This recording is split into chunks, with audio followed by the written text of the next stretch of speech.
Dios te salve María, llena eres de gracia, el Señor es contigo. Bendita tú eres entre todas las mujeres, y bendito es el fruto de tu vientre, Jesús. Santa María, Madre de Dios, ruega por nosotros pecadores, ahora y en la hora de nuestra muerte. Amén. En el nombre del Padre, y del Hijo, y del Espíritu Santo. Amén. Siéntense, por favor. Muchas gracias por venir, muchas gracias por estar aquí presentes. Nuestro párroco, el padre Yesid, me comentaba que esta es una invitación especial para líderes de grupos de oración. Y creo que de las palabras que más me gustan del inglés es precisamente la palabra líder. Ese verbo to lead significa ir delante, guiar. Y es una hermosa misión la de guiar otras personas, pero guiarlas ¿hacia dónde? Guiarlas hacia Cristo. El verdadero líder no tiene interés en traer la gente solo para sí misma, no. Nosotros queremos traer la gente, mucha gente, todos los que sean posibles, todos para Cristo. Eso es lo que nosotros queremos. Y sabemos que la fuerza no viene únicamente de nosotros. Sabemos que la fuerza nos la da el mismo Señor con ese espíritu que estábamos invocando hace un momento. Ese espíritu al que le hemos suplicado que se derrame con abundancia sobre nosotros. No solo para este momento, claro, sino para nuestro servicio en nuestras comunidades, en nuestros grupos de oración. Entonces el amigo, el padre Yesid, me comentaba sobre esta reunión de líderes y me dijo, hay que preparar un tema para ellos, y eso es lo que he hecho. El título de este tema, para los que van a tomar sus apuntes, es Aprendiendo de los líderes de la Biblia. Aprendiendo de los líderes de la Biblia. Y lo que vamos a hacer es muy sencillo. Vamos a mirar algunos de estos grandes líderes, la mayoría del Antiguo Testamento, pero también unos 3 del Nuevo Testamento, y vamos a mirar estos líderes, qué dificultades tuvieron, qué batallas tuvieron, cómo vencieron y qué podemos aprender de ellos.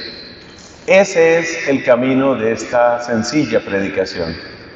Vamos a tomar 10 líderes y vamos a examinar cuáles fueron sus batallas, cuáles fueron sus victorias y cuáles son las enseñanzas que nos dejan a nosotros. Porque hay que tener muy clara una cosa, y es que aunque hay ciertas cualidades que podemos llamar naturales en los líderes, un deber principal nuestro es formarnos, es crecer. Es muy difícil encontrar una persona que tenga, por ejemplo, todas las características, todas las cualidades para ser un gran cantante. Quizás tiene una buena voz, pero tiene que educar la voz. Lo mismo sucede con la formación de un sacerdote. Es muy posible que la persona tenga algunas cualidades, tiene amor a Dios, tiene deseo de servir, pero tiene que formarse. Y creo que ese es de los elementos que más nos hace falta en nuestra Iglesia Católica. La conciencia de que no basta la buena voluntad. Escriba por ahí, por favor, puede ser el primer pensamiento. El verdadero líder no se contenta con la buena voluntad. Le doy un último ejemplo. Piense usted en lo que es un médico. Para ser un buen médico hay que tener vocación, una vocación de servicio. Pero una persona que tenga muy buena voluntad no es suficiente. Tiene que formarse, tiene que aprender. Porque si no, en vez de curar, pues quizás lo que hace es mandar a la gente prontito para la eternidad. Pero ese no es el trabajo del médico. Entonces tenemos que formarnos, y esta predicación es una formación. Vamos a aprender de líderes que aparecen en la Biblia, vamos a aprender de las dificultades que ellos tuvieron y vamos a aprender qué enseñanza nos deja cada uno. Primero, esta lista pues es una lista personal, se hubieran podido escoger otros personajes, pero yo tomé aquí 10. Se los voy a leer, no es necesario que los escriban todos de una vez porque luego vamos a ir uno por uno, sino solo para que usted se haga una idea. Los 10 personajes de los que vamos a hablar son Moisés, Gedeón, Samuel, David, Salomón, Isaías, Jeremías, Pedro, Juan y Pablo. Esos son los 10 personajes. Cada uno de ellos en algún momento fue líder, pero te voy a decir más, de alguna manera siguen siendo líderes. Porque cuando uno escucha, por ejemplo en la Santa Misa, lectura de la carta del apóstol San Pablo a los colosenses, a Timoteo, a Tito, ¿por qué lo leemos en la misa? Porque las palabras de Pablo nos siguen enseñando. O sea que Pablo de alguna manera sigue siendo líder a través de sus escritos. Y lo mismo podríamos decir de estos otros personajes bíblicos. Entonces empezamos por Moisés. Ustedes son gente organizada y entonces yo les quiero contar cómo funciona esta predicación. Con cada uno de los personajes vamos a ver estos puntos. Primero, el nombre y la época. Segundo, ¿cuál fue la mayor dificultad interna que ellos tuvieron? Porque esto es maravilloso, que Dios toma seres humanos imperfectos,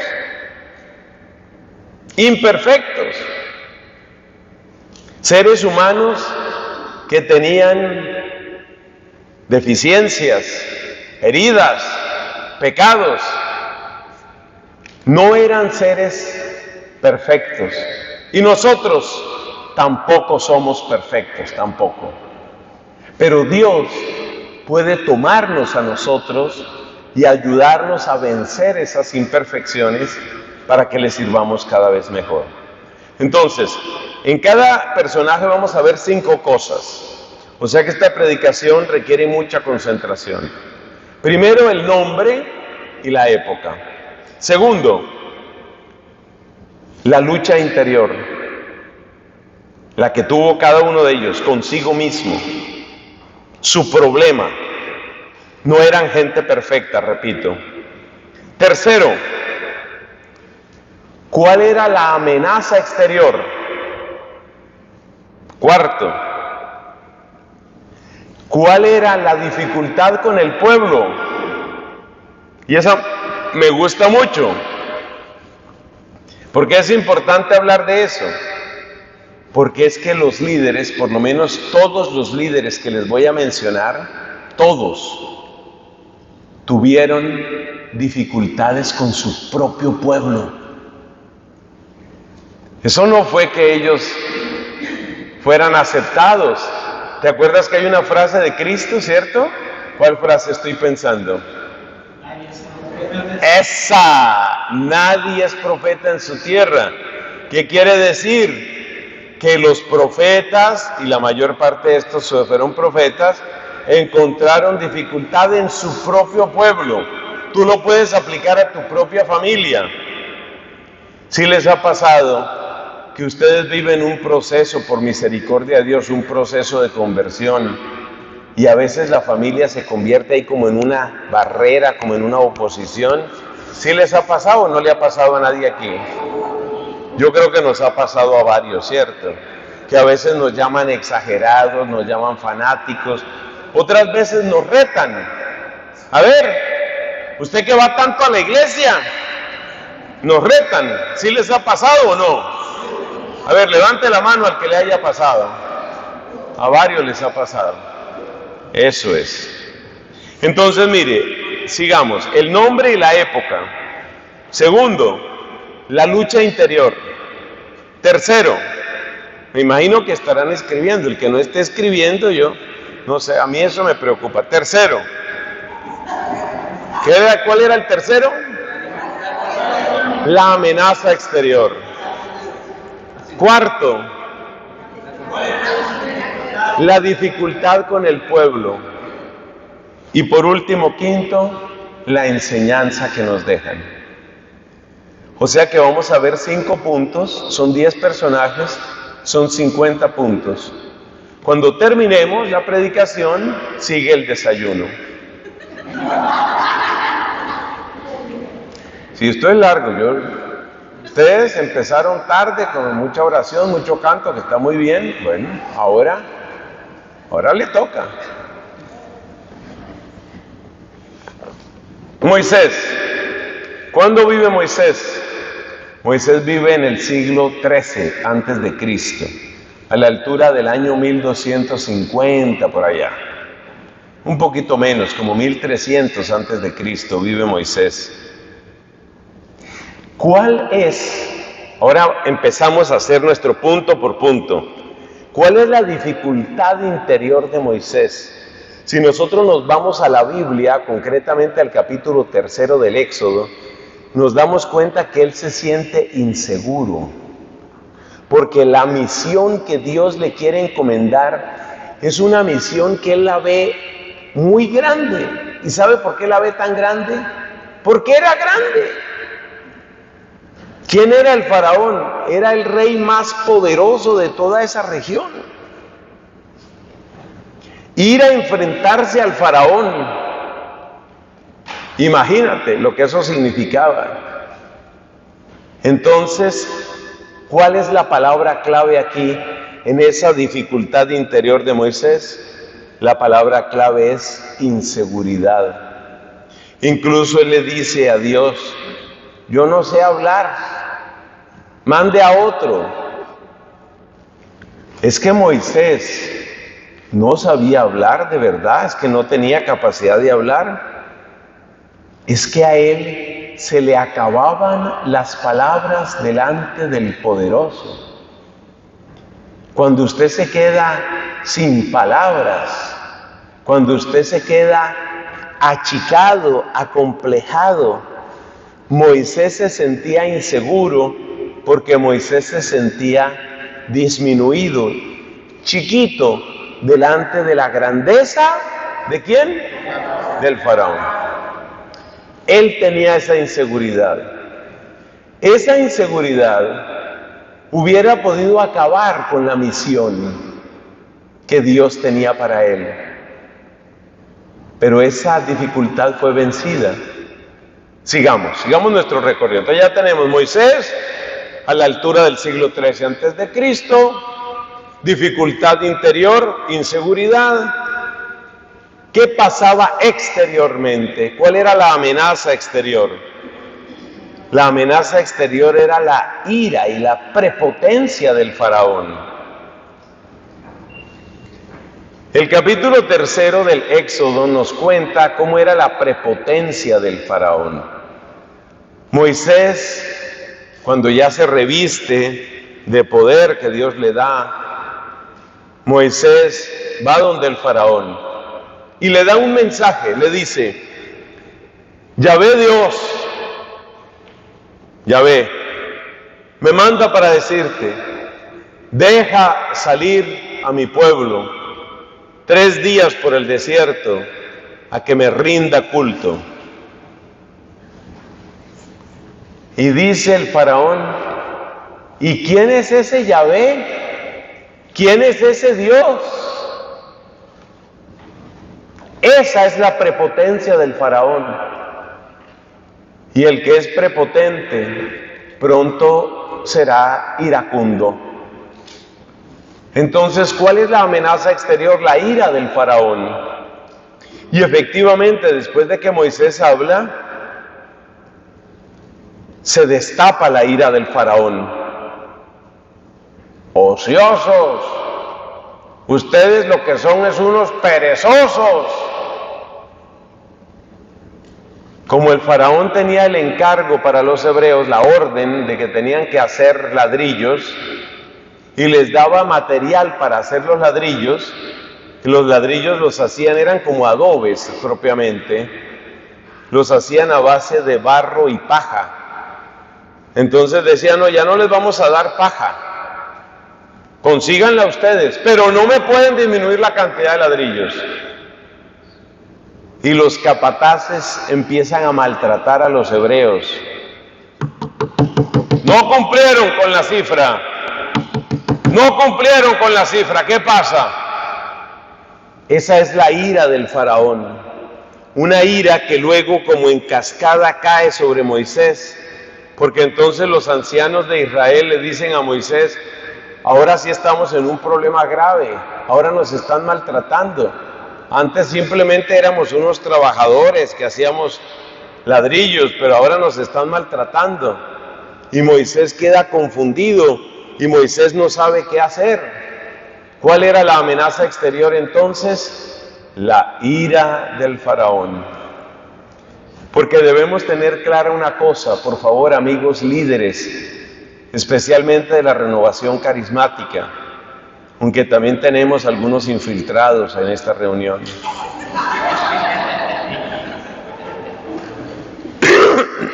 Líderes de la renovación carismática, mire, uno tiene que saber que si uno va a servir a Dios, como se dice en mi país, y yo creo que la expresión se entiende, uno va a pisar callos. Es decir, hay gente a la que uno le va a fastidiar.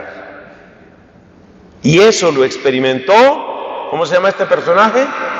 Moisés. Moisés se dio cuenta. Tú no puedes predicar el reino de Dios y predicar que reina Dios y todo el mundo tranquilo y contento, ¿no? Porque en cuanto tú empiezas a predicar que Dios reina, se cumple lo que dice el Salmo, se levanta Dios y se dispersan sus enemigos, huyen de su presencia los que lo odian. Como el humo se disipan ellos, así caen los impíos ante Dios. De manera que predicar que Dios reina, siempre es perturbar los intereses de los poderosos, que buscarán la manera de atacar. Eso se cumple en nuestro tiempo.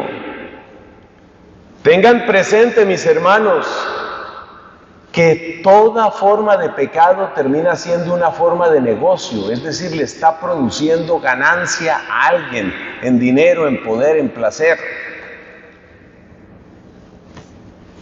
Figúrese lo que nos está sucediendo en algunas regiones de América Latina, eso lo saben ustedes.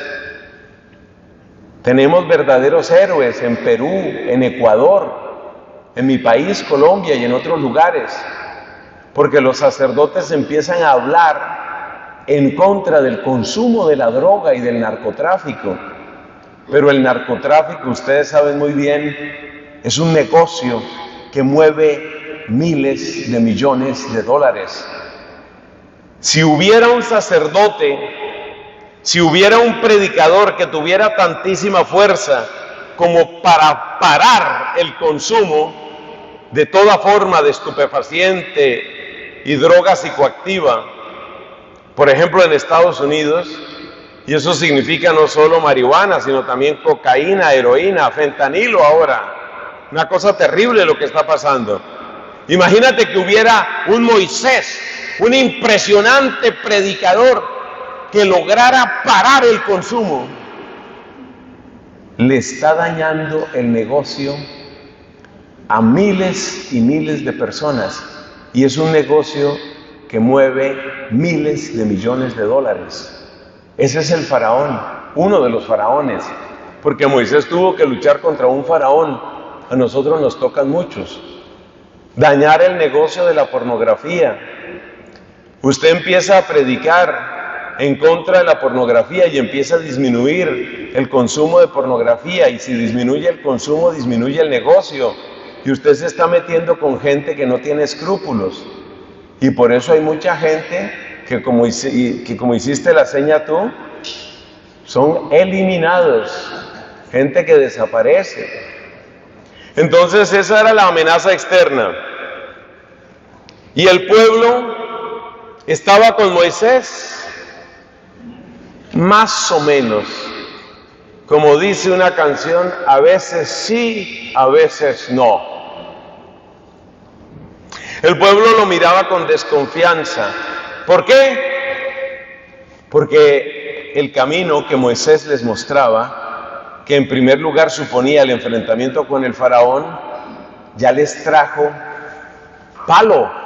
Los capataces los trataban a palo, como a los esclavos en otra época. Duro, duro con ellos, duro, que produzcan. ¿Qué les pasa que no producen? Y cuando una persona ha recibido azotes en su espalda, creerle a Moisés significa que más azotes. Entonces, ¿cuál fue la dificultad de Moisés con respecto al pueblo? Desconfianza del pueblo. Qué bueno que hay gente escribiendo. Dios los bendiga. Los otros, pues, oraremos por ellos. Sí, muy bien, sí, señor. Quinto, ¿cuál es el quinto punto? ¿Cuál es la enseñanza? Gracias. ¿Qué nos deja Moisés? La gran enseñanza es que a pesar de sí mismo, a pesar del miedo, a pesar de la ira del faraón y a pesar de la desconfianza del pueblo, perseveró. La enseñanza que nos deja Moisés la resumo yo como perseverancia. La perseverancia. No se detuvo Moisés, perseveró. Perseveró y lo logró. Perseveró y liberó al pueblo. Y luego el pueblo, ya ustedes saben la historia, se le rebeló en el desierto y él siguió y perseveró. Y llevó al pueblo a la tierra prometida, perseveró. Y eso es lo nuestro. Eso es lo nuestro. Nosotros tenemos que perseverar y saber que tenemos dificultades adentro, dificultades de los enemigos externos, dificultades de nuestra propia gente, incluyendo a veces la misma familia. Y sin embargo Moisés perseveró. Sigamos, ese era Moisés. Segundo personaje. El segundo personaje es Gedeón. Gedeón pertenece a la época de los llamados jueces. ¿Quiénes eran los jueces? Los jueces eran líderes, precisamente, líderes que Dios hacía surgir en medio del pueblo para liberar al pueblo de los filisteos en sus distintas ramas, etnias, grupos. El nombre filisteos es bastante genérico. Filisteo significa habitante de Filistín, y Filistín, de donde viene la palabra Palestina. Filistín es toda esa región de Canaán. Entonces, Gedeón, ¿en qué época lo situamos? Alrededor del siglo XII antes de Cristo, hacia el año 1200 puede ser, o una cosa así. Moisés es como más o menos el 1300 antes de Cristo, Gedeón es el 1200. ¿Qué estaba pasando en la época de Gedeón? Ellos estaban siendo atacados por una población que se llamaban los madianitas. Madianitas, habitantes de la zona de Madián. Y los madianitas tenían azotados a los israelitas. Ya esta escena sucede en la tierra prometida. Los madianitas los maltrataban, los humillaban, les robaban el ganado, les secuestraban gente, les violaban las mujeres. Terrible. ¿Cuál es la dificultad interna de Gedeón? Gedeón era un hombre relativamente joven cuando Dios le envía un ángel para convertirlo en liberador del pueblo. Pero Gedeón desde su infancia lo que había visto era ¿qué? Derrotas y derrotas y derrotas. Lo que él había visto era, somos los perdedores. ¿Y cuál era entonces la gran dificultad interior de Gedeón? La resumimos en la palabra desánimo. Si quieres otra palabra, te puedo decir la palabra desesperanza, desánimo. Porque Gedeón estaba acostumbrado a que los madianitas maltrataban y los israelitas perdían. Eso era lo que Gedeón había visto desde su juventud. Él lo que había visto es, yo pertenezco al equipo de los perdedores. A nosotros siempre nos maltratan. Con nosotros hacen lo que se les da la gana. Entonces, ¿cuál era la dificultad interna de Gedeón? Que él padecía ¿de qué? De desánimo. Que yo creo que es algo que a veces nos puede pasar a nosotros.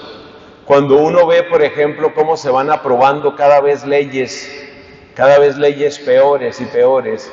Por ejemplo, en el tema de la familia, en el tema de los niños. El Congreso del Estado de California quiere aprobar, creo que no lo ha hecho todavía, pero quiere aprobar una ley que le quita la potestad a los padres si se oponen al cambio de género de los hijos menores de edad. Entonces, si una niña de 13 años dice, yo me siento niño, y la mamá de esa niña le dice, hijita, ¿cómo vas a decir eso? Esa niña puede denunciar, según esa ley, puede denunciar a la mamá, y la mamá pierde la patria potestad, y ya no tiene autoridad sobre la hija, y le quitan la hija. Entonces, cuando uno ve todas estas leyes que se van aprobando, temas de aborto, temas de género, cuando uno ve la legalización de la marihuana y todo lo que eso implica, el negociazo que eso implica. Ahora que veníamos de para acá, me estaban transportando unos amigos, veníamos ahí por una de estas autopistas, había una valla publicitaria, un gran aviso, la feria del cannabis. Gigantesca, una cosa gigantesca ahí, feria de cannabis. O sea, marihuana. Y a ellos les parece que eso es un avance, y a ellos les parece que eso está muy bien. Pero yo conozco el drama de los papás cuando empiezan a ver que sus hijos entran en ese camino resbaladizo del consumo. Y yo no me he encontrado nunca un papá, ni siquiera papás que consumen ellos mismos. No me he encontrado nunca un papá que diga, qué bueno que mi hija consuma, buena cosa que no quieren. Entonces, cuando llegan todas estas leyes, esos son los madianitas de hoy. Y uno puede sentirse desanimado como Gedeón. ¿Cuál era la dificultad exterior? Esa dificultad exterior la vamos a encontrar en varios de estos autores, de estos personajes, de estos líderes. Esa dificultad exterior se llama hostigamiento, es decir, la presión exterior que quiere cambiar tu manera de pensar, tu manera de vivir, tus valores, quiere entrometerse en tu vida, en tu familia, en tu cuerpo, en tu corazón, en tu mente. Hostigamiento era lo que vivían los israelitas en aquella época. ¿Y cómo estaba el pueblo? ¿El pueblo estaba unido? No. ¿Cuál era la dificultad que tenía el pueblo en aquella época? Había una crisis de liderazgo. Oiga, yo me pongo a estudiar estos temas y yo digo, se parece mucho a nuestra época, lo que nos está pasando ahora. Muchas personas tienen ciertos ideales políticos y ciertas aspiraciones políticas y cierta fe política. Y dicen, tal candidato republicano, tal candidato demócrata es el que va a poner las cosas como deben ser. Pero la verdad es que cada vez hay más gente que no le cree ni a un partido ni al otro. Y lo mismo está pasando en mi país. Mi país en los últimos 20 años ha tenido, 25 años, Colombia, ha tenido una crisis de liderazgo bárbara. prácticamente la gente no encuentra en quién creer. Hay uno que otro que dice, no, tal líder, este presidente, el otro, tal candidato. Pero hay una crisis de liderazgo muy fuerte en mi país, muy fuerte. Y la gente siente que no hay a quién elegir, que no hay a quién escoger. Eso pasaba en la época de Gedeón. Pero Gedeón recibió un llamado de Dios. Y es interesante ver cómo Dios desde el primer momento, ataca el problema principal de Gedeón, que era el desánimo. ¿Qué le dice el Señor? ¿Qué le dice? Dios está contigo, valiente guerrero. Y este hombre estaba descorazonado, desesperanzado, desanimado. ¿Y cómo lo llama Dios? Valiente guerrero. Y es muy interesante darse cuenta que en el llamado que Dios le hace a Gedeón, no es para que conserve lo poco que queda, sino para que crezca y venza. Muchos de ustedes saben que yo le debo muchísimo a la Renovación Carismática. Mi vocación indudablemente no se hubiera desarrollado, por lo menos de la forma que lo ha hecho. Jamás yo hubiera llegado a la vida religiosa ni al sacerdocio sin la Renovación Carismática, aunque Dios siempre es providente y puede hacer muchas cosas. Yo le debo mucho a la Renovación Carismática, pero a veces temo que la Renovación Carismática ha entrado como en una especie de timidez, como en una especie de desánimo, y a veces mucha gente cree que lo que hay que hacer es conservar lo que queda.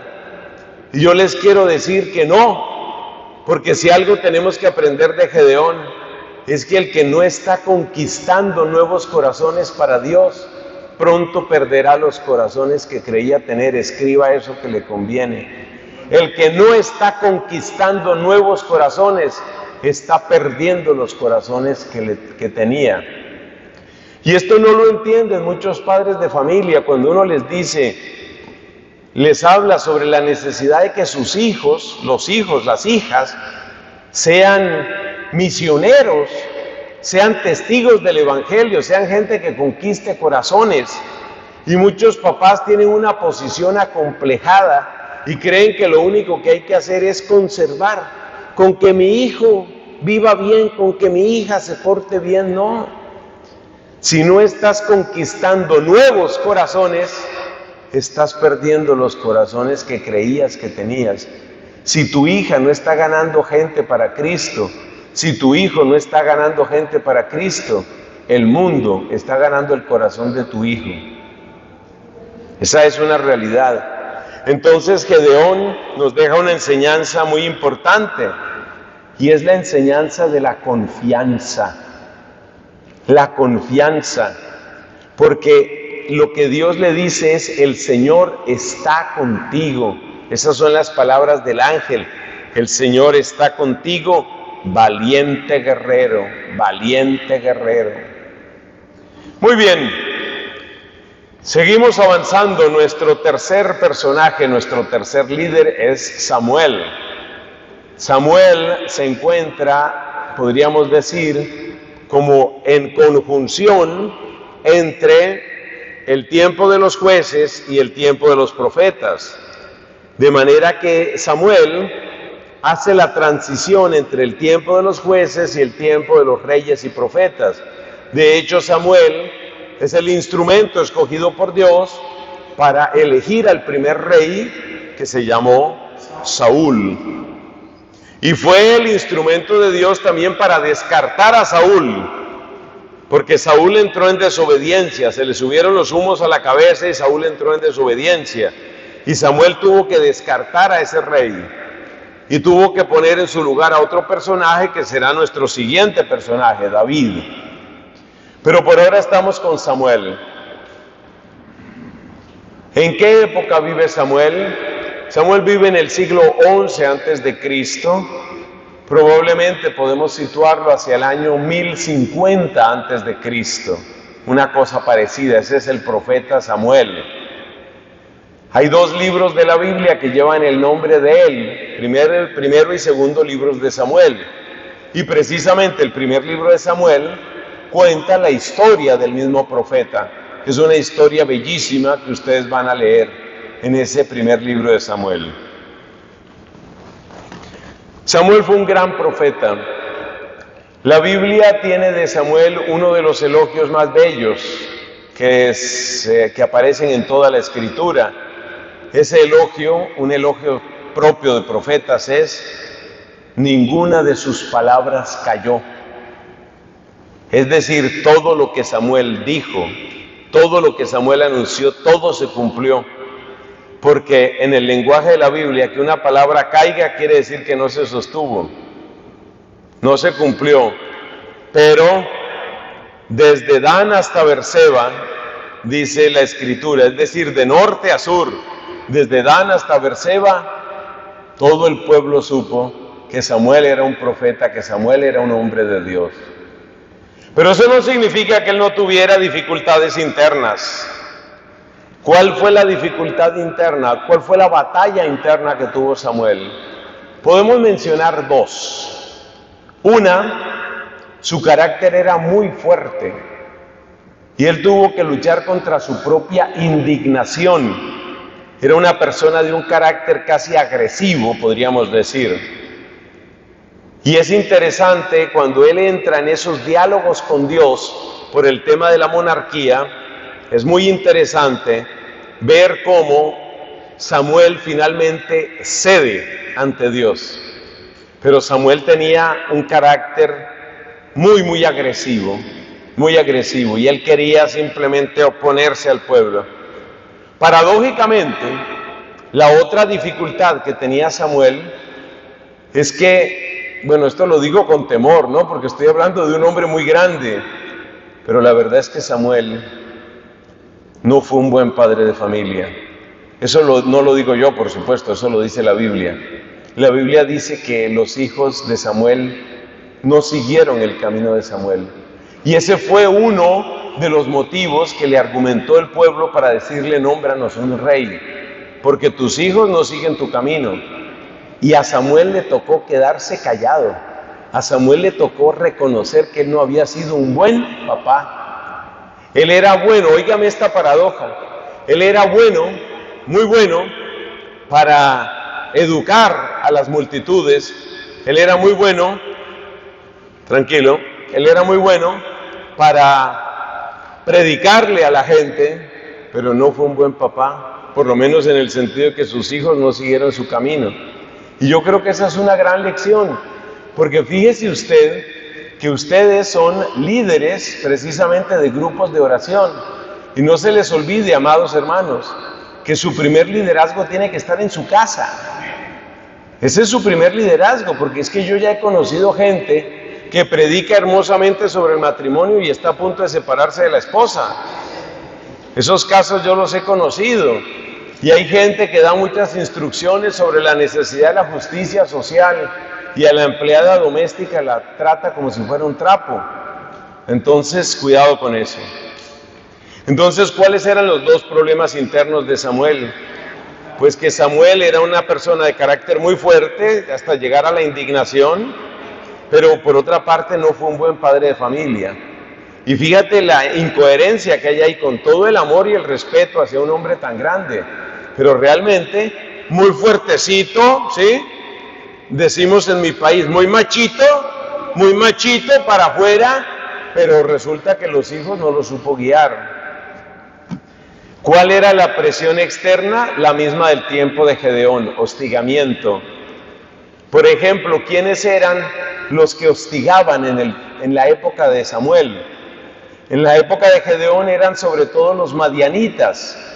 En la época de Samuel eran los amalecitas, es decir, los descendientes de Amalek. Entonces, Samuel tenía esa presión externa de los amalecitas. ¿Y el pueblo? ¿En qué estaba el pueblo? El pueblo tampoco apoyó a Samuel. Bueno, ya ustedes saben por cómo son estas historias. El pueblo, la verdad es que nunca apoya de lleno a sus líderes. Y eso es bueno que ustedes lo sepan. Eso es bueno que lo sepan. Porque nosotros, en cuanto servidores de Dios, no podemos partir de la base de que la gente nos va a querer y nos va a apoyar y nos va a sostener. Como dice la canción, a veces sí y a veces no. Pero ¿cuál fue el defecto propio del pueblo con respecto a Samuel? Una fe inmadura. ¿En qué se retrata la fe inmadura del pueblo? Cuando el pueblo le pide a Samuel un rey, le dicen, queremos ser como los otros pueblos. Esa es una señal de una fe pavorosamente inmadura. Queremos ser como los otros pueblos. Miren, mi experiencia de sacerdote, por misericordia de Dios, y en mi experiencia de predicador, yo sé que cuando una persona quiere parecerse a los demás, empieza a apartarse de la obediencia de Dios. Hay una frase de San Pablo que hay que recordar y que ustedes la buscarán en internet después. Si yo quisiera agradar a los hombres, ya no sería discípulo de Cristo, ya no sería siervo de Cristo. Esa frase es de San Pablo. Entonces el pueblo en la época de Samuel dice, nosotros queremos ser como los otros pueblos. Mal. Si una pareja católica dice, nosotros queremos ser como las otras parejas. Mal. Si un chico, un muchacho que está avanzando en su fe católica, dice, pero es que yo quiero ser como los demás jóvenes, normal, como los demás jóvenes. Mal. Ya perdiste. Nosotros estamos llamados a ser distintos. ¿Por qué? Porque estamos llamados, nos dirá Cristo Jesús, estamos llamados a ser sal de la tierra, luz del mundo. Y la sal no está hecha de carne, y la carne no está hecha de sal. Estamos llamados a ser diferentes, diferentes para gloria de Dios y para bien de nuestros hermanos. Entonces la fe del pueblo era muy inmadura. ¿Qué nos muestra Samuel con ese temperamento tan fuerte y con el fracaso que tuvo como padre de familia? ¿Qué nos muestra? Samuel nos muestra, y esta es la enseñanza, obediencia. En medio de todo, Samuel fue obediente. Hubo un momento en el que Dios le dijo a Samuel, Samuel, hazles caso en lo que te están pidiendo. Toda esta historia se encuentra en el primer libro de Samuel. Dios le dijo al profeta Samuel, hazles caso en lo que te están pidiendo, porque no te están rechazando a ti, me están rechazando a mí. Hazles caso. Y Samuel, con todo su temperamento fuerte que tenía, hizo caso. Y esto es muy importante. El líder que no hace caso termina adueñándose de la gente. Óigame esa frase. El líder que no hace caso termina adueñándose de la gente. Que no seamos tan líderes que se nos olvide ser followers. Nosotros somos líderes, pero para ser un buen líder hay que ser un buen follower, un buen seguidor. Para que otros yo los pueda guiar, necesito en primer lugar, ¿qué necesito? Ser yo el que sigue. Que no me vuelva yo tan líder que se me olvide ser súbdito. Que no me vuelva yo tan guía que se me olvide que yo necesito guía. Samuel nos deja una tremenda lección con su obediencia. Ustedes saben que en la Iglesia Católica hay gente que a veces se le suben también los humos, como le pasó a Saúl, se le suben los humos y entonces ya no quieren obedecer, Y entonces el párroco dice alguna cosa, o un sacerdote que tenga pues la conveniente autoridad, o el obispo dice alguna cosa, eso no es así. Ya mandan más que todo el mundo.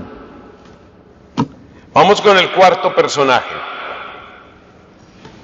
¿Están cansados? No, gracias a Dios. Bien, sigamos. Cuarto personaje. David. Vamos con David. David, ¿cuándo vive David? Hacia el año 1000 antes de Cristo. Fíjate que estamos llevando una secuencia cronológica más o menos. Año 1000 antes de Cristo. Es decir, entre el siglo IX y el siglo X antes de Cristo vive David. David tenía luchas internas y nos las cuenta la Sagrada Escritura. Por ejemplo, en el segundo libro de Samuel, capítulo 11, que es el caso más impresionante. Porque es cuando David ya no sale a las batallas contra los filisteos, ya no sale a las batallas, sino que ya él se había convertido pues así en un rey muy importante. Entonces ya él mandaba a su general que se llamaba Joab, él mandaba a Joab a la batalla, y él se quedaba paseándose por la azotea, y de pronto vio una mujer muy bonita mujer, que estaba por allá bañándose. Y entró en una serie de pecados. ¿Cuáles eran las debilidades entonces de David? La lujuria y el egoísmo. ¿Por qué mencionamos el egoísmo? Mira, el egoísmo hay que mencionarlo porque él, para tapar su pecado, pensó solamente en sí mismo, hasta llegar al punto de eliminar al esposo de esa mujer. La mujer con la que él adulteró se llamaba Betsabé, y el esposo legítimo de esa mujer se llamaba Urías. Y David pensó solo en sí mismo, y con tal de tapar su pecado, hizo matar a Urías. Hasta ahí llegó el egoísmo de David. ¿Cuál era el problema exterior? ¿Cuál era la amenaza exterior? Por tercera vez tenemos que decir el hostigamiento. Hostigamiento muy complejo de los filisteos en sus diversas expresiones. Esa era la amenaza exterior. Y la amenaza interior, o sea, la amenaza del pueblo, era doble. En la juventud de David, la mayor amenaza fue Saúl, porque Saúl quería matarlo. Saúl se llenó de envidia contra David y quería matarlo. Y esto es bueno tenerlo en cuenta porque la envidia también entra en la Santa Iglesia Católica. Y la envidia también existe. Y nosotros tenemos que saber que si nos encontramos con un caso de envidia, lo nuestro no es pagar con la misma moneda. Porque nos dice el apóstol San Pablo en el capítulo 12 de la carta a los Romanos, respondan con una bendición. Entonces, David tuvo dentro de su propia raza, dentro de su propio pueblo, tuvo un problema muy grave. ¿Cuál fue? La ira de Saúl. Saúl lo persiguió. En algún momento que David estaba en el palacio real, Saúl lo buscaba con una lanza para traspasarlo. Y lo que quería era clavarlo de una vez en la pared. Ese era el grado de ira y de envidia que tenía Saúl contra David. El otro problema que tuvo David, y ese fue el problema que él encontró en su vejez, o sea que él no tuvo juventud tranquila, ni vejez tranquila. En la juventud no tuvo tranquilidad por la ira de Saúl, la envidia de Saúl, y en la vejez tampoco tuvo tranquilidad por otra envidia, mucho más dolorosa, la envidia de su propio hijo. Absalón. Pero no es solo que el hijo le tuviera envidia, sino que el hijo formó un ejército para atacar a su propio papá, para atacar a David. Oiga, y le resultó gente para el ejército. Ese dolor espantoso tuvo David. Y la cosa llegó a ponerse tan grave que David temió por su propia vida. Y finalmente decidió salir de Jerusalén y salió lloroso por una montaña que queda al este de Jerusalén, la montaña de los Olivos. Por ahí salió David llorando y lamentando lo que estaba sucediendo, pero vivió ese trago amargo. ¿Qué podemos aprender de David? De David podemos aprender la conversión. Cuando el profeta Natán le denuncia su pecado, David obra, podríamos decir con honestidad, reconoce lo que ha hecho y entra en un proceso de conversión. Amigos, no se nos olvide que como líderes, uno de nuestros deberes primeros y principales es la conversión constante.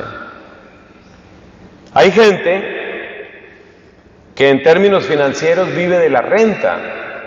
Han tenido poderosos ingresos en una época de su vida, manejan bien ese dinero en un fondo y van viviendo de esa renta. Usualmente en los tiempos actuales no es una renta pasiva como un certificado de depósito a término o un interés bancario, sino es inversiones bien hechas con asesorías y tal. Hay gente que vive de la renta. Amigos, la fe no puede vivir de la renta. Tú no puedes vivir de lo que fuiste. Tú no puedes vivir de la conversión que tuviste hace 10 años, 20 años, 30 años, 50 años. Esa conversión fue un regalo de Dios. Y cuando tú te encontraste con el Señor fue un regalo de Él. Pero tú no puedes vivir de lo que ya fue. Tú no puedes vivir de eso. Hay que vivir la conversión de hoy. Y esto nos lo enseña en primer lugar la Iglesia Católica, porque ustedes saben que cada vez que celebramos la Santa Misa, hay un momento que lo vamos a repetir aquí, por favor pónganse de pie y vamos a decir esa oración. Hay un momento en la misa en el que decimos estas palabras, las vamos a decir todos. Yo confieso ante Dios Todopoderoso y ante ustedes, hermanos, que he pecado mucho de pensamiento, palabra, obra y omisión. Por mi culpa, por mi gran culpa. Por eso ruego a Santa María, siempre Virgen, a los ángeles, a los santos y a ustedes, hermanos, que intercedan por mí ante Dios nuestro Señor. Y en la Santa Misa dice el sacerdote: Dios Todopoderoso, tenga misericordia de nosotros, perdone nuestros pecados y nos lleve a la vida eterna. Y todos decimos: siéntense, por favor. Hermanos, ¿por qué decimos todos los días esa oración? ¿Por qué? Porque todos los días necesitamos conversión. Y esa es la lección grande que nos deja David. Convertirnos a Dios, convertirnos para volver a sintonizar con su gloria y sobre todo para sintonizar con su plan. Quinto, nuestro quinto personaje se llama... Silencio profundo, nadie se acuerda. ¿Quién es? Muy bien, felicitaciones. Salomón. ¿Cuál era el problema de Salomón? Salomón, digno hijo de su padre, también tuvo problemas con la lujuria. Él tristemente coleccionaba mujeres, eso es una vergüenza, pero eso es una realidad, él coleccionaba mujeres.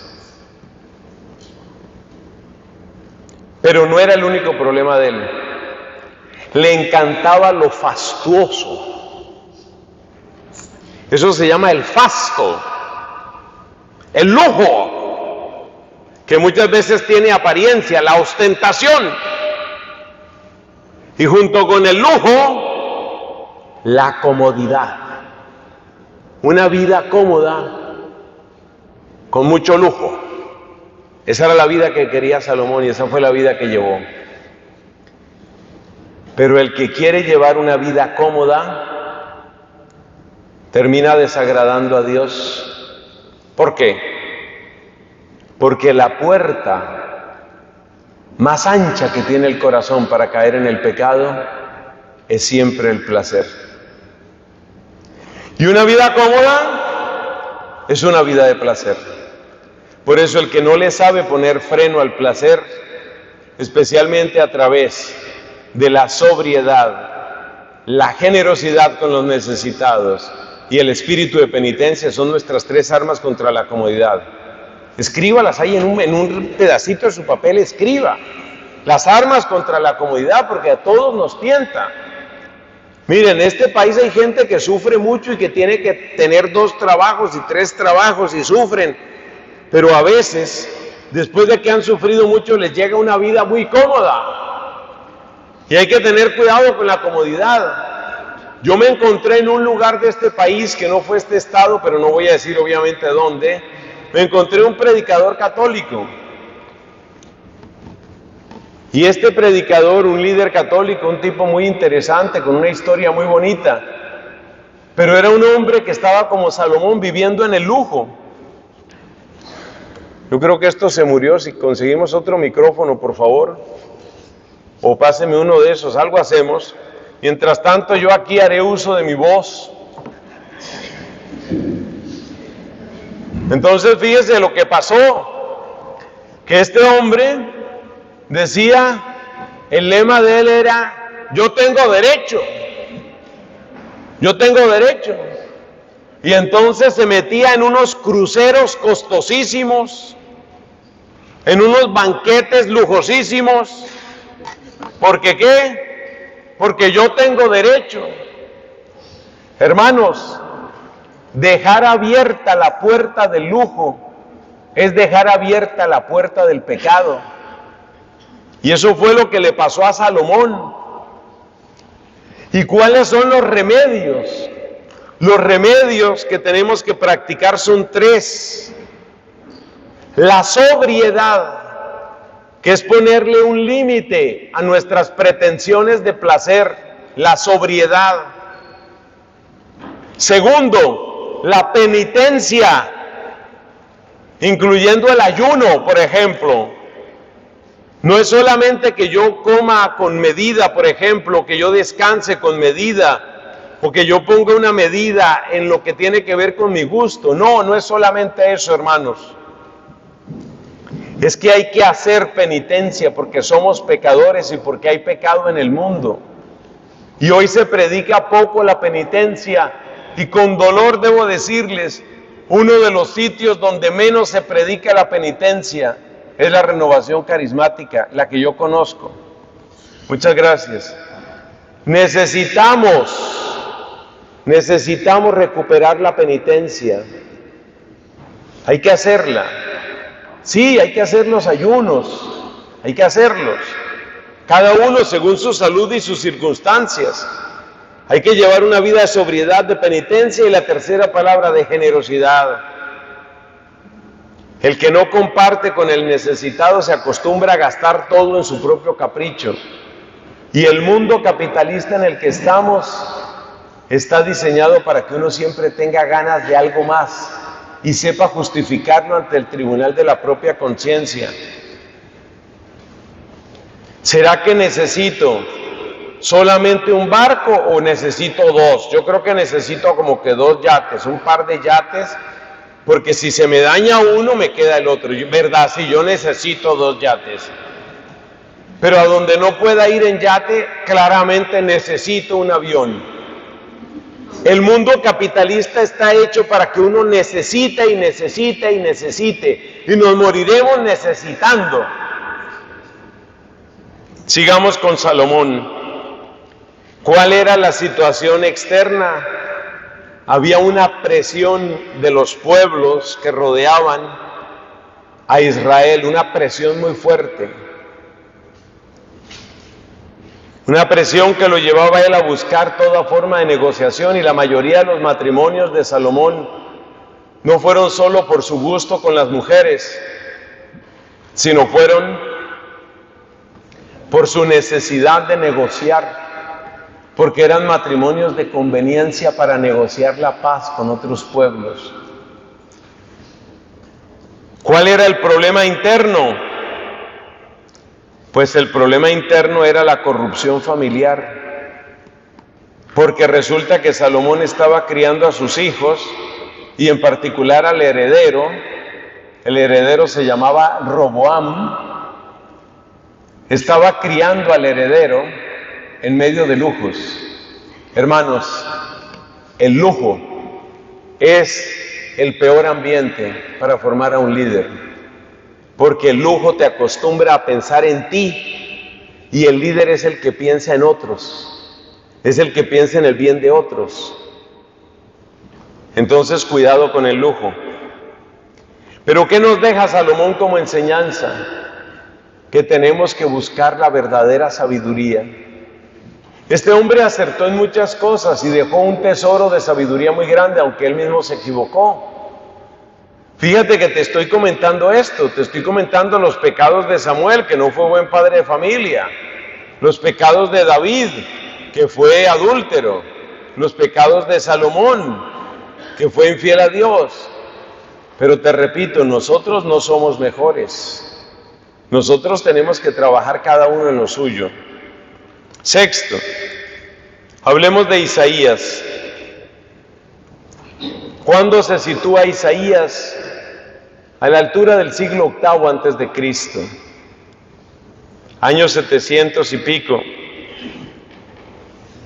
¿Cuál era la guerra interior de Isaías? Isaías, el personaje, el profeta, que hizo escuela además, Isaías era un hombre que tenía una destreza, una oratoria impresionante. Los que saben hebreo dicen que el libro más bello de toda la Biblia, el hebreo más bello de toda la Biblia es el que está en el profeta Isaías. Él era un orador, él era un predicador, él era un escritor impresionante. Pero ¿sabes cuál era su lucha interna? Que él utilizaba a veces ese don de la palabra de una manera falsa, lenguaje falso. Por eso se cuenta en el mismo libro del profeta Isaías, capítulo 6, se cuenta que Isaías, cuando tiene esa aparición impresionante en el templo de Jerusalén, se queda así, estupefacto, y dice: ¡ay de mí! ¡Estoy perdido! Yo que soy hombre de labios impuros y que habito en un pueblo de labios impuros, he visto al Señor. ¿Qué significa labios impuros? Que él había utilizado mal el don de la palabra. Tenía un don impresionante, porque la formación que él recibió, muy poca gente la recibía en Judá. Impresionante Isaías. Pero Isaías pecó con su boca. Era un hombre que acomodaba el discurso. Era un hombre que acostumbraba utilizar el don de la palabra para la propia conveniencia. Por eso se llama a sí mismo hombre de labios impuros. ¿Cuál era la amenaza exterior? La principal amenaza exterior en el tiempo de Isaías fue un ataque de los asirios, un ataque del imperio asirio, que realmente puso a temblar a todos los judíos, muy especialmente al rey Ezequías. Eso fue una cosa brutal. Era como sentir que un ejército de terroristas va a invadir tu país, una cosa terrible. ¿Cuál era el problema del pueblo en aquella época? Una fe muy frágil. Por eso una de las frases más importantes del libro del profeta Isaías es: si ustedes no creen, no se van a sostener. La fe en tiempos de Isaías estaba en crisis, era una fe frágil, era una fe miedosa, era una fe que no terminaba de depositarse en Dios. Ese era el problema del pueblo, y una de las grandes tareas de Isaías, por supuesto, ya después de que recibe su vocación profética y ya limpia su boca, una de las tareas de Isaías fue confirmar en la fe al pueblo. Otro de los reyes del tiempo de Isaías, según aparece en el capítulo 7 de su libro, fue Ahaz.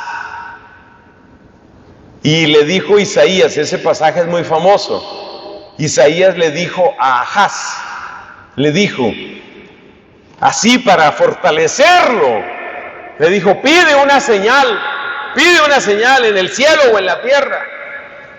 Y Ahaz estaba tan débil, tan tembloroso, tenía una fe tan raquítica, tan frágil, que dijo, no, yo mejor no le pido ni nada a Dios.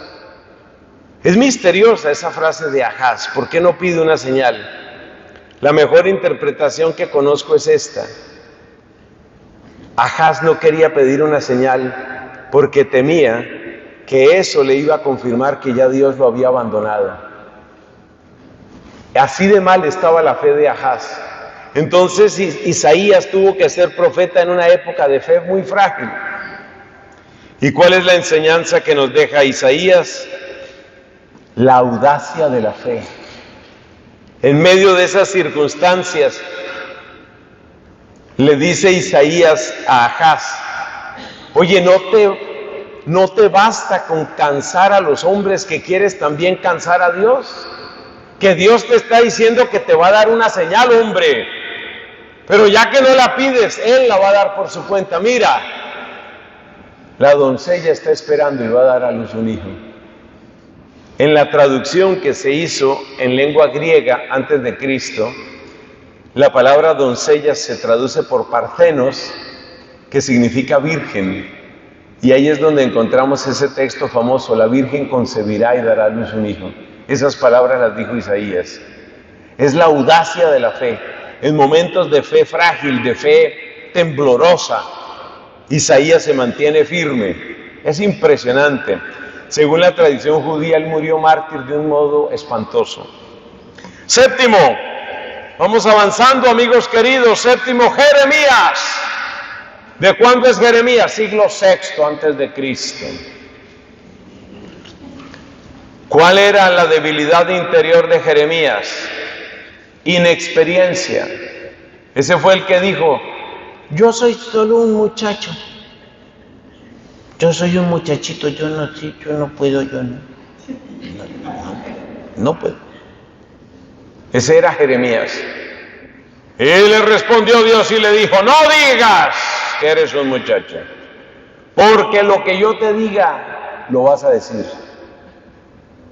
No tienes tú que convertirte a ellos se convertirán a ti. Uy, Dios, ese libro de Jeremías yo lo amo entrañablemente.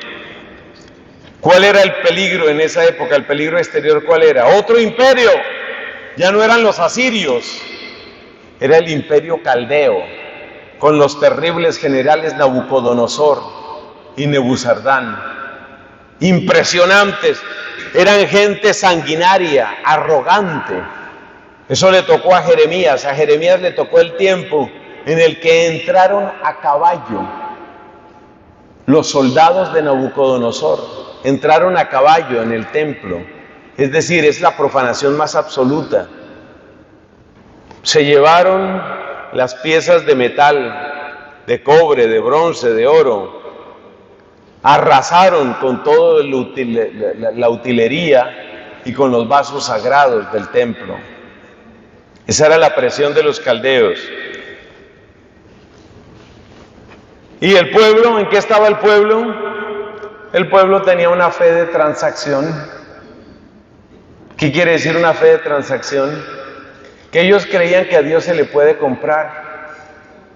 Como quien dice, nosotros pecamos, pero después vamos al templo y ofrecemos sacrificios. Una fe de transacción, una fe comercial, una fe de negocio. ¿Y cuál es la lección que nos deja Jeremías? Es importante explicarlo antes de que se vuelva a acabar la pila del micrófono.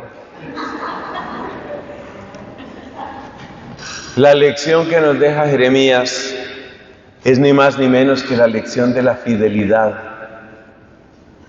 En algún momento, según cuenta el libro de Jeremías, se abalanzaron contra él y lo condenaron a muerte. Por medio de unas cuerdas lo bajaron a un pozo que ya no tenía agua, sino solo barro, y los pies de Jeremías se hundieron en el barro. Es decir, o te mueres enterrado en el barro o te mueres de hambre y sed, pero no habrá quien te auxilie. Así lo condenaron a muerte. Y a mí me impacta mucho pensar que a Jeremías lo iban bajando al pozo, lo iban bajando al pozo con esas cuerdas. Oiga, y este hombre no se desdijo. Este hombre no cambió ninguna profecía, porque él hubiera podido salvar la vida. Si en ese momento le hubiera dicho, no, espérese, que es que me equivoqué, es que entendí mal. No, él aguantó en silencio que lo condenaran a muerte, una muerte horrible, y lo bajaron allá hasta el pozo, y allá lo dejaron para que se muriera. Y no se quebró. Oiga, no se quebró. O como dicen nuestros queridos mexicanos, no se rajó. Jeremías no se rajó, ni siquiera cuando lo condenaron a esa muerte. El rey, motivado por unos pocos fieles, dijo, no le podemos hacer esto a Jeremías, sáquenlo de ahí. Y entonces otras cuerdas y lo sacaron. Pero él no retrocedió, él no se quebró. Lo sometieron a eso y él no se quebró, él no cambió sus palabras.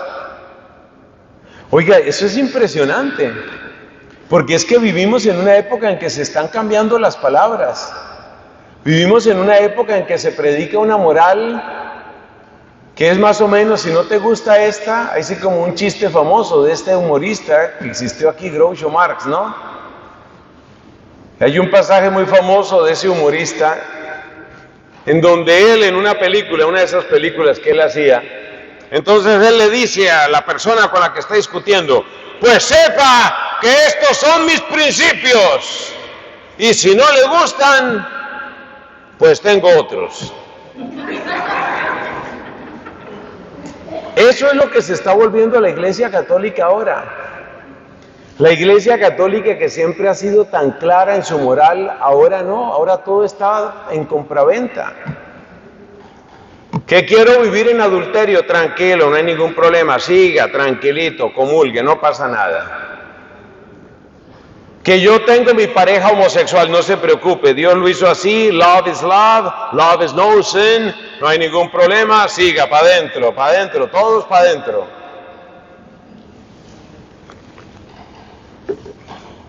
Necesitamos gente como Jeremías. Jeremías no se quebró. Lo bajaron al pozo y no se quebró.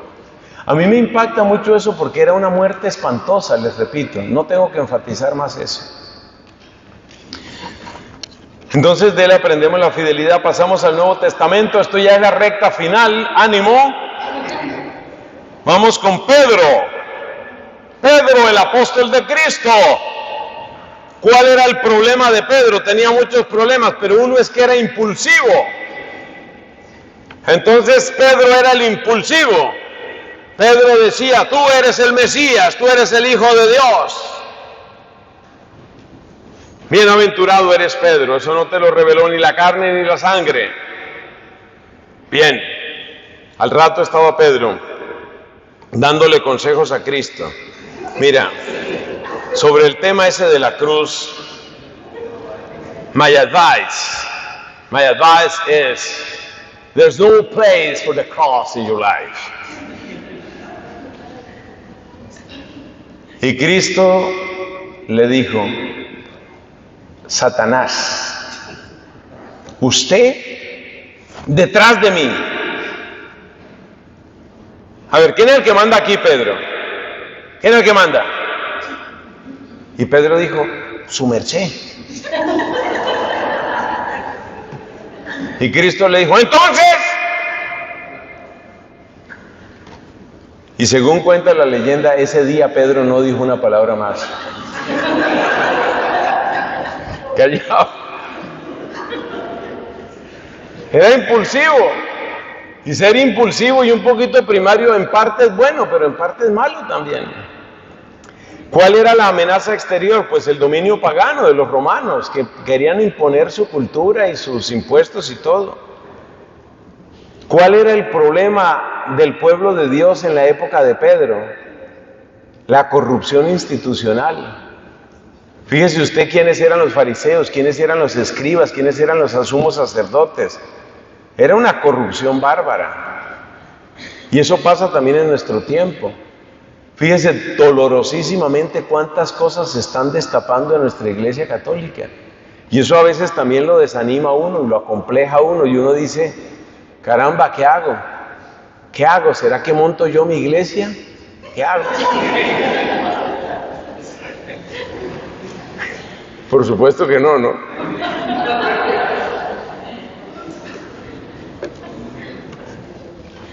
¿Y qué es lo que nos muestra Pedro?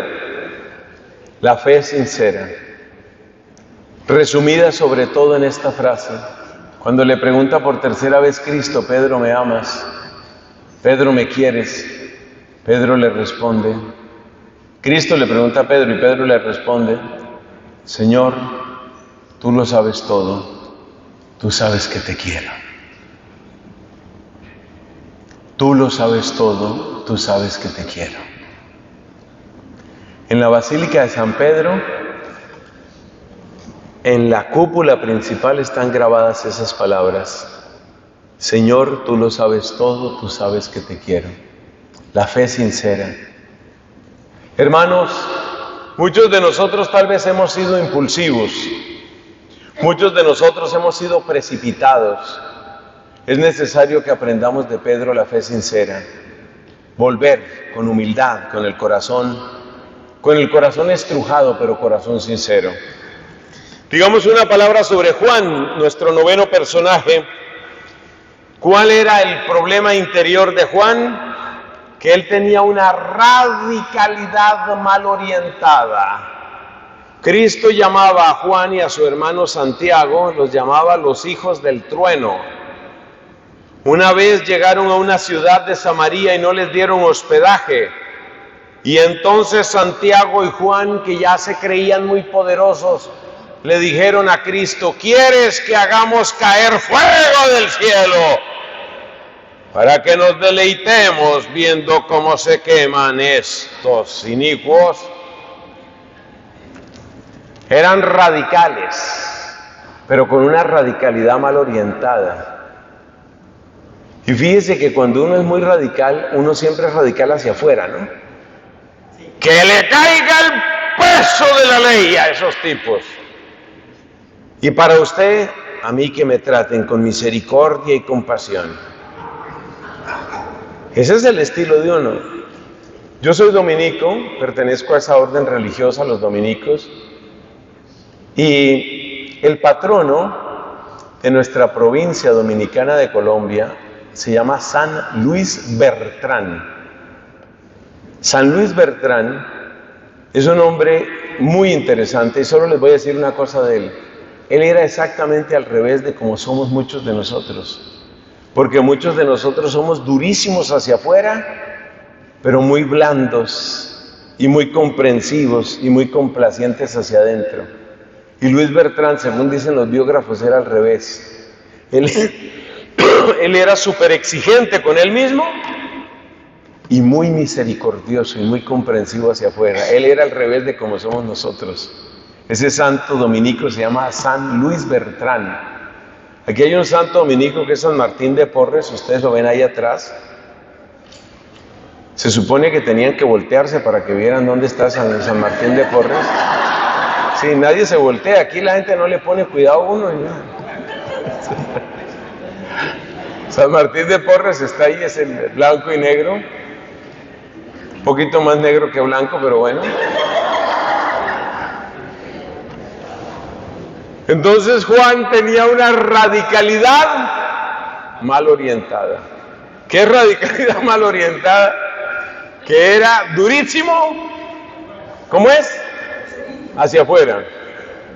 Y blandito para adentro. ¿Cuál era el problema en la época de Juan?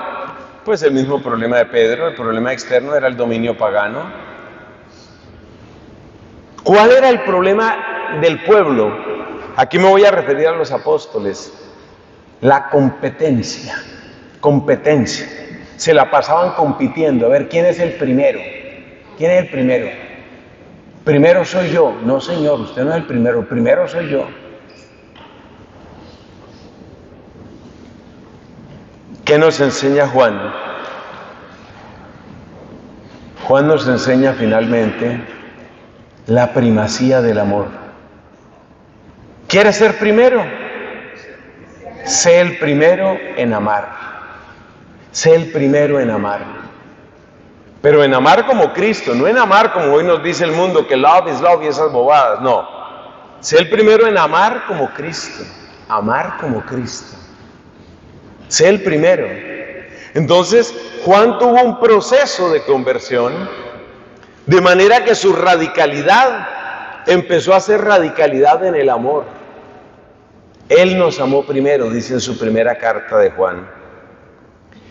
Por último, le damos desde aquí un saludo al apóstol San Pablo. ¿Cuál era el problema interior de San Pablo? San Pablo, todos estos apóstoles pues son del siglo I, obviamente. ¿Cuál era el problema de San Pablo? Él era autosuficiente, por consiguiente arrogante. Se parece a un amigo mío que fue donde el psicólogo y entonces le dijo: doctor, sepa y entienda. El paciente, ¿no? Pero mire cómo le habla al doctor. Doctor, sepa y entienda que el problema de mi prepotencia lo trataremos cuando yo diga.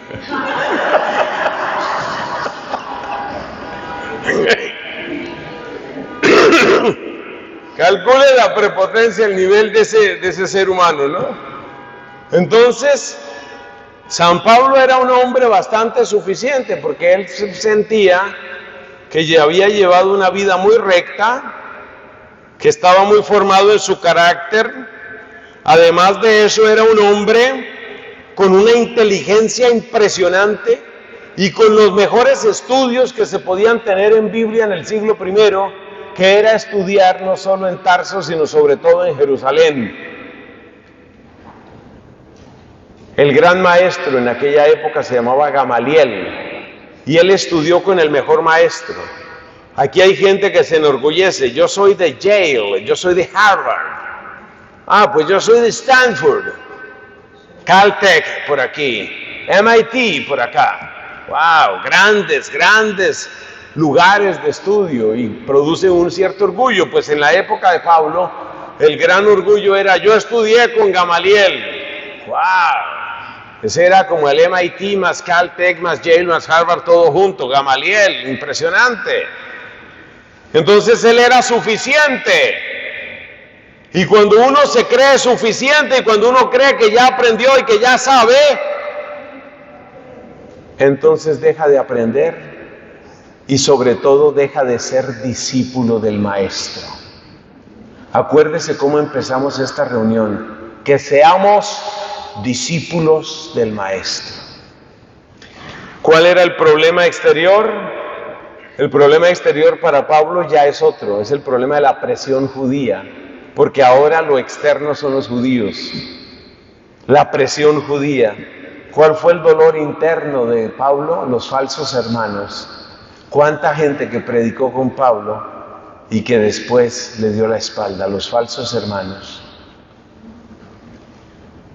¿Y cuál es la gran lección que nos deja Pablo? Nos deja muchas, pero ¿cuál es una? La conciencia de una misión. A mí me impacta una frase, por favor búsquenla después, donde él dice: a mí no me importa la vida, a mí me importa completar el encargo. Qué impresionante, qué manera de amar el Evangelio, qué manera de amar a Cristo.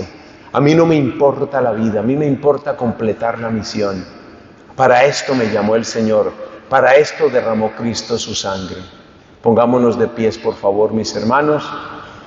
Vamos a darle gracias a Dios por estos líderes, por estos testimonios impresionantes, y pidamos al Señor que nos conceda esas virtudes que necesitamos. Padre Dios, yo te quiero pedir, al llegar al final de este recorrido, te quiero pedir, danos la virtud que más necesitemos. Yo voy a leer las virtudes una por una, las enseñanzas una por una, y por favor usted pídale a Dios cuál es la que más necesita usted como líder. Pídaselo allá en su corazón. Señor, concédenos perseverancia. Concédenos confianza en ti. Concédenos obediencia a ti y a la Iglesia. Concédenos conversión permanente. Concédenos sabiduría y discernimiento. Concédenos la audacia de la fe. Concédenos fidelidad hasta el extremo. Concédenos una fe sincera y pura, Señor. Concédenos darle el primer lugar a tu amor. Y concédenos la clara conciencia de que cada uno de nosotros tiene una misión. Gloria al Padre, y al Hijo, y al Espíritu Santo.